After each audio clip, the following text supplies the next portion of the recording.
Okay, so we are going to start our abstract landscape number 2. This is going to be our backlit trees. What should we call this one? I don't know. Misty trees. We had the misty mountains. We got the misty trees.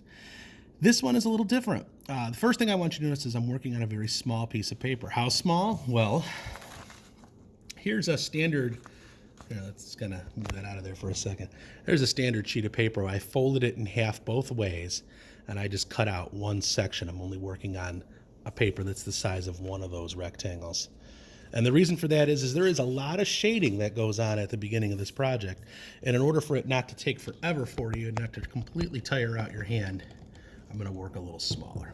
So there is my small sheet of paper. And what I'm going to do when I start this off is I'm just going to start very, very lightly with a circle about that size near in the top half of this paper. I'm not going to touch that. I'm not going to do any shading inside there.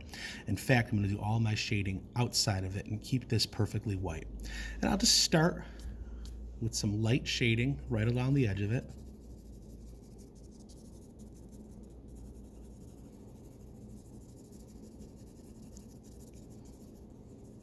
And then I'm just going to gradually get darker as I work my way out from the center. I want to make sure that center stays nice and white. So that's going to look like the moon or something behind everything that I'm working with.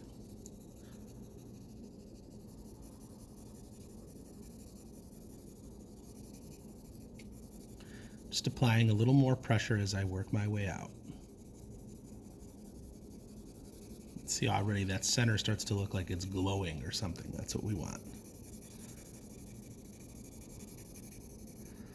By the time I get out to my edges here, I should be getting pretty dark. Like I want my tone here in the top part of my corners to be almost black. Not quite, but pretty dark. And I'll do that around here. And up here as well. Grab another pencil here. There we go.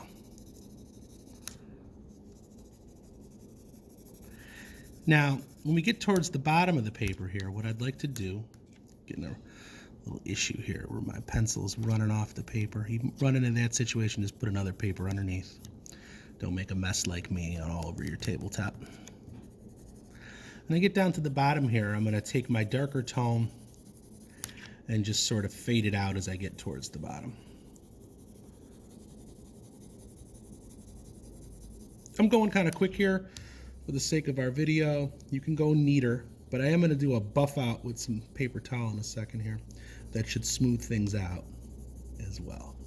Let me grab that paper towel. So you can see that's what it looks like so far. Nothing much. This is our background, and all the good stuff is going to happen on top of it. That's coming next.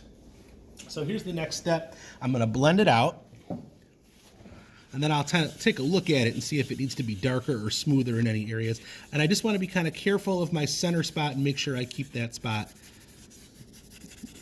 just paper, no shading.